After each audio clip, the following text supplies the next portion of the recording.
Ордосу болбой эл болбойт, ордолуу эл кем болбойт.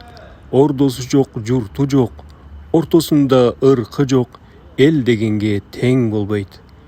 Эл акылы. Достор, бизде Кудайырхан салтанаттуу түрдө дарбазасын ачып, күтүп алган учуру гана кирели ордосуна.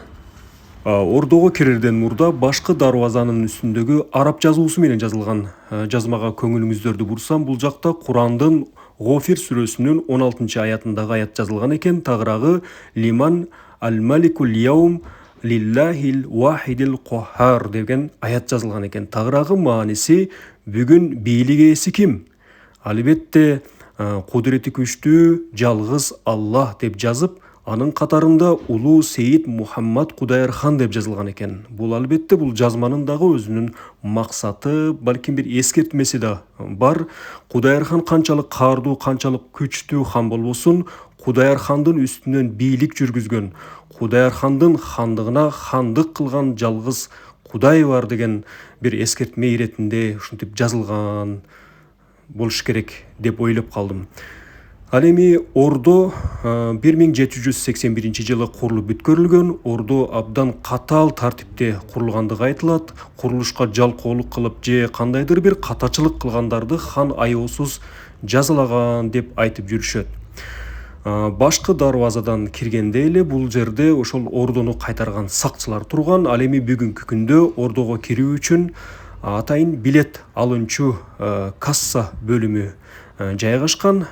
Тагыраагы жергиликтүүлөр үчүн 5000 өзбек суму, ал эми чет өлкөлүктөр үчүн 25000 өзбек суму. Мына ушул жерден киргенде эле биринчи короо бул жерде ошол мамлекеттик жыйындар, хандын аскерлери турган болгон. Ал эми короодон солго бурулганда эле биринчи жана экинчи эшиктер, булар эшик агалар, тагыраагы секретариаттар, кабылдамалар деп айтууга болот. Кабылдамаларга албетте хандын алдына даттанып гана кирбестен, даттануучулар эле эмес, соода сатык кылган соодагерлер дагы, түрдүү мамлекеттердин элчилери дагы мына ушул кабылдама аркылуу гана хандын кабылдамасына киришкен, хан менен жолуккан. Кадимкидей бул жерде жазмакер отурган, тезбектеген, хандын алдына кирүүчүлөрдү жазган дегендей, мына ушул жерде атайын катталып, бүгүнкү күндөгү тартиптей ушул жерде катталып, жазылып, андан кийин гана хандын кабыл алуусуна киришкен.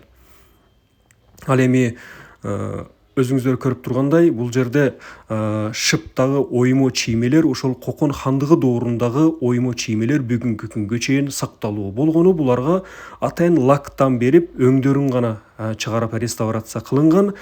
Кээ бир бөлүктөрүн оригинал катары сактап коюшкан. Мына ушул эшик аркылуу хандын алдына киришкен. Хан төрүдө отурат. Бул жерде ошол мамлекеттик чиновниктерди хан жыйнап, ушул жерде мамлекеттин тагдырын чечкен олуттуу маселелер кабыл алынган, олуттуу жыйындар өткөн дегендей. Бул жактагы жасалгалар дагы мына ошол Кокон хандыгы доорундагы жасалгалар. Ал эми бул болсо ошол Ордонун баштапкы көрүнүшүнүн макети. Ал эми азыр учурда ушунун жарымы гана сакталып турат. Биз азыр көрүп турган Ордо илгери бул чоң болгон. Албетте, ал эми биз Ордого бул жактан кирдик. Бул биринчи короо. Ал эми бул жерде ошол секретариат, кабылдамалар, андан кийин ошол биз турган хан кабыл алган жер. Бул жерде ошондой биринчи короо, аскерлер турган, жыйындар өткөн. Ал эми кийинки бөлүмдөр болсо, бул ошол хандын үй бүлөсү жашаган, күңдөрү жашаган, тагыраагы башкача айтканда хандын жеке гаремдери болгон. Ушул жерде хандын балдары тарбияланып өстүрүлгөн, ушул жерде жашашкан дегендей, ар бир баласына бирден тарбиячы берип, ушул жерде шехзадалар короосу деп айтылат экен. Ушул жерде хандын үй бүлөсү жашаган. Ал эми бүгүнкү күнү тилекке каршы бул бөлүктөр сакталып калган эмес. Мына ушул жерде хан отуруп бийлик жүргүзгөн, өкүм берген, өктөм сүйлөгөн, мына ушул хандын тактысы. Бул албетте бул такты жаңы жасалган. Илгерки хандардын отурган жери балким сакталып калган эмес. Ал эми Шералинин чокою кайсыл жерде экенин билбейт экенмин. Ушул жерде хан отуруп, эми элестетип көрүңүз. Ушул жерде ушул Кокон хандыгынын чиновниктери, бийликтегилери, көп шайырлары, муфтийлери, ушул зарыл болгон адамдардын баары ушул жерде катарлаша тизилип ханга таазим кылып жаткандыгын көрүңүз эми. Мына ушул бөлмөдө хан көп жыйындарды өткөргөн. Көптөгөн адамдардын тагдыры чечилген, мамлекеттин тагдыры чечилген дегендей.